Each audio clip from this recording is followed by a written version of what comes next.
Bayangkan kamu seorang guru yang hidupnya sedang berantakan. Kariermu terancam. Hubunganmu kandas. Dan satu-satunya orang yang membuatmu merasa masih berharga justru adalah muridmu sendiri. Awalnya hanya sebuah ketertarikan. Kemudian berubah menjadi hubungan rahasia. Tapi ketika murid itu ternyata tidak pernah benar-benar mencintaimu, rasa cinta berubah menjadi kecemburuan. Kecemburuan berubah menjadi kebencian. Dan akhirnya, sebuah pembunuhan terjadi. Yang lebih mengerikan lagi, setelah melakukan semuanya, wanita ini justru bisa duduk dengan tenang seolah tidak pernah terjadi apa-apa. Inilah kisahnya. Cerita dimulai dengan seorang guru bernama Hyujo.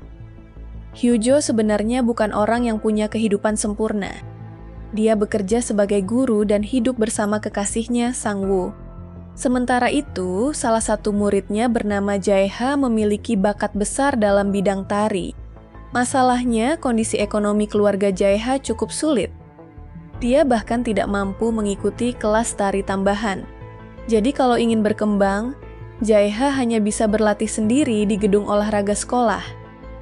Hyujo mengetahui keadaan tersebut dan cukup memahami kondisi muridnya. Namun kehidupan Hyujo mulai berubah ketika seorang guru baru datang ke sekolah. Namanya Hye-yong. Dan sejak awal, Hyujo sudah merasa tidak nyaman dengannya. Hye-yong sebenarnya adalah junior Hyujo ketika mereka masih kuliah. Berbeda dengan Hyujo, kehidupan Hye-yong terlihat sangat sempurna. Dia cantik, modis, percaya diri, dan yang paling penting, ayahnya adalah anggota dewan sekolah.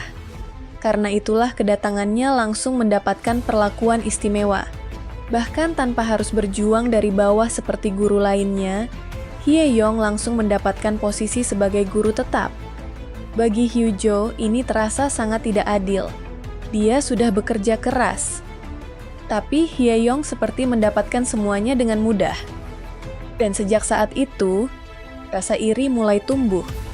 Masalahnya, Hyujo belum tahu bahwa wanita yang membuatnya iri itu nantinya justru akan menghancurkan hidupnya. Di sisi lain, hubungan Hyujo dengan kekasihnya, Sangwoo, juga sedang tidak baik-baik saja. Sangwoo tidak memiliki pekerjaan tetap dan lebih banyak bekerja sebagai penulis dari rumah. Sementara kebutuhan hidup mereka selama ini sebagian besar ditanggung oleh Hyujo. Sampai suatu hari, Sangwoo memutuskan untuk meninggalkannya. Hyujo merasa benar-benar hancur. Selama ini dia merasa sudah memberikan segalanya. Tetapi sekarang, dia justru ditinggalkan begitu saja. Akhirnya Hyujo tinggal sendirian di apartemennya. Kariernya tidak membuatnya bahagia. Hubungannya gagal, dan rasa iri kepada Hye-yong semakin besar. Seolah-olah hidup sedang menunjukkan kepadanya bahwa orang lain selalu mendapatkan apa yang dia inginkan. Di tengah kekacauan hidupnya, ada satu orang yang justru semakin dekat dengannya, Jaeha.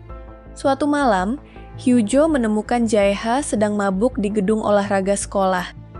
Ketika Hyujo mendekatinya, Jaeha tiba-tiba melakukan sesuatu yang membuat gurunya itu sangat terkejut. Namun keesokan harinya, Jaeha sama sekali tidak mengingat kejadian tersebut. Hyujo memilih untuk menyimpan kejadian itu. Tapi sejak saat itu, batas antara hubungan guru dan murid mulai perlahan menghilang. Dan inilah awal dari masalah sebenarnya. Suatu hari, Hyujo melihat seorang murid merekam tubuh Hye-yong secara diam-diam. Hyujo mengambil ponsel siswa tersebut dan kemudian menunjukkan rekamannya kepada Hye-yong. Bukannya marah besar, Hye-yong justru memilih memaafkan siswa tersebut. Bagi Hyujo, tindakan itu semakin membuatnya kesal. Menurutnya, Hye-yong terlalu mudah mendapatkan semuanya. Tapi beberapa waktu kemudian, Hyujo menemukan sesuatu yang jauh lebih mengejutkan. Saat pergi ke gedung olahraga untuk mencari Jaeha, dia mendengar musik masih menyala.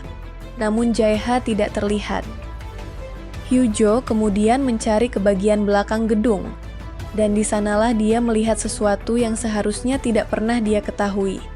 Jaeha ternyata memiliki hubungan rahasia dengan Hye-yong. Hyujo langsung merasa marah.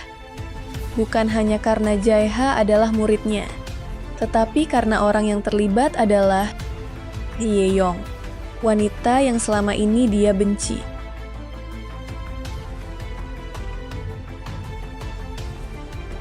Hyujo kemudian menemui Hye-yong. Dia meminta Hye-yong menjauhi Jaeha. Hye-yong panik. Kalau hubungan tersebut terbongkar, karier dan kehidupannya bisa hancur. Karena itu, Hye-yong memohon agar Hyujo merahasiakan semuanya. Sebagai gantinya, dia berjanji akan menjauhi Jaeha. Hyujo kemudian melakukan sesuatu yang membuat hubungan mereka dengan Jaeha semakin rumit. Dia menawarkan untuk membiayai kelas tari Jaeha. Alasannya memang terlihat seperti perhatian seorang guru. Tetapi sebenarnya, Hyujo sudah mulai memiliki perasaan kepada Jaeha. Dan sejak saat itu, hubungan mereka semakin dekat. Terlalu dekat.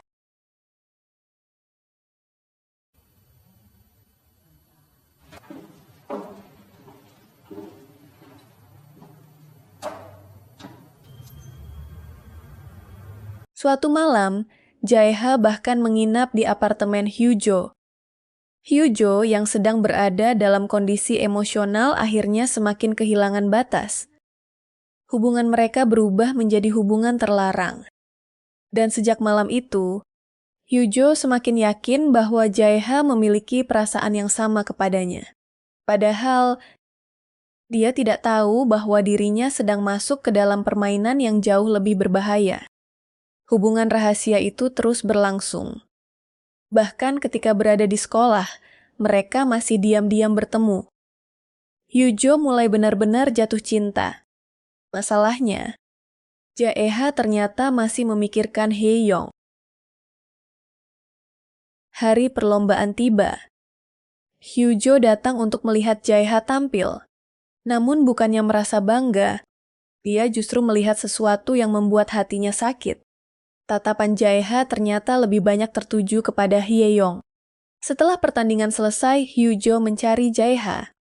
Tapi dia tidak menemukannya. Ternyata Jaeha sedang bersama Hye-yong. Hye-yong bahkan menawarkan untuk membantu biaya sekolah dan kuliahnya jika Jaeha mau menjauhinya. Namun Jaeha menolak. Dan kemudian, dia mengungkapkan sesuatu yang sangat kejam. Hubungannya dengan Hyujo ternyata hanya untuk mendapatkan keuntungan. Dia tidak pernah benar-benar mencintai gurunya itu. Bagi Hyujo, kalimat itu benar-benar menghancurkan semuanya. Hyujo yang sakit hati kemudian mendatangi Hye-yong. Dia mengancam akan membongkar hubungan terlarang Hye-yong dengan Jaeha. Tapi Hye-yong ternyata sudah lebih dulu menceritakan semuanya kepada ayahnya. Dan yang lebih buruk, Hyujo mendapatkan kabar bahwa kontraknya di sekolah tidak akan diperpanjang. Kariernya hampir berakhir. Orang yang dia cintai ternyata memanfaatkannya. Dan orang yang selama ini dia benci justru masih memiliki kekuasaan atas masa depannya. Akhirnya Hyujo terpaksa meminta maaf kepada Hye-yong. Dia bahkan memohon agar Hye-yong membantunya mempertahankan pekerjaannya. Dan Hye-yong menyetujuinya. Tapi ternyata, dia belum selesai menyakiti Hyujo. Hye-yong membawa Hyujo ke apartemennya. Di sana, Hye-yong mengatakan bahwa hubungannya dengan Jaeha sebenarnya hanya untuk bersenang-senang. Dia juga mengungkapkan bahwa tahun depan dirinya akan menikah dan pindah ke Kanada. Seolah belum cukup, Hye-yong kemudian menceritakan bahwa Jaeha sendiri pernah mengatakan bahwa Hyujo sangat mencintainya. Hye-yong bahkan menertawakannya. Dan saat itulah, sesuatu di dalam diri Hyujo seperti benar-benar patah. Selama ini dia kehilangan kekasihnya. Dia kehilangan pekerjaannya. Dia kehilangan harga dirinya. Dan sekarang dia mengetahui bahwa orang yang dia cintai bahkan tidak pernah mencintainya. Yang tersisa hanya kemarahan. Hyujo berjalan mendekati Hye-yong. Pertengkaran berubah menjadi tindakan brutal. Dalam kondisi emosi yang tidak terkendali, Hyujo menyerang Hye-young hingga akhirnya wanita itu meninggal. Dan disinilah sisi gelap Hyujo benar-benar terlihat. Dia tidak langsung panik. Dia justru mengambil ponsel Hye-young. Kemudian mengirim pesan kepada Jae-ha. Seolah-olah pesan itu berasal dari Hye-young. Isinya meminta Jae-ha datang ke apartemen. Jae-ha datang tanpa mengetahui apa yang sebenarnya terjadi. Begitu pintu dibuka, orang yang berdiri di sana bukan Hye-young, melainkan Hyujo. Hyujo kemudian mengatakan bahwa Hye-young sebenarnya hanya mempermainkan Jae-ha. Jae-ha marah. Namun ketika dia masuk lebih jauh ke apartemen, dia melihat sesuatu yang membuatnya langsung terdiam. Tubuh Hye-young tergeletak di sana. Saat itulah Jae-ha sadar bahwa situasinya jauh lebih buruk dari yang dia bayangkan. Dan beberapa hari kemudian, Hyujo kembali duduk santai di ruang guru. Dia meminum kopinya seperti biasa. Sementara dari kejauhan, siren polisi mulai terdengar. Hyujo hanya diam. Tidak panik, tidak menangis, tidak menunjukkan rasa takut. Seolah-olah dia sudah tahu sejak awal apa yang akan terjadi, dan film pun berakhir. Yang awalnya hanya sebuah rasa iri, berubah menjadi ketertarikan. Ketertarikan berubah menjadi hubungan terlarang.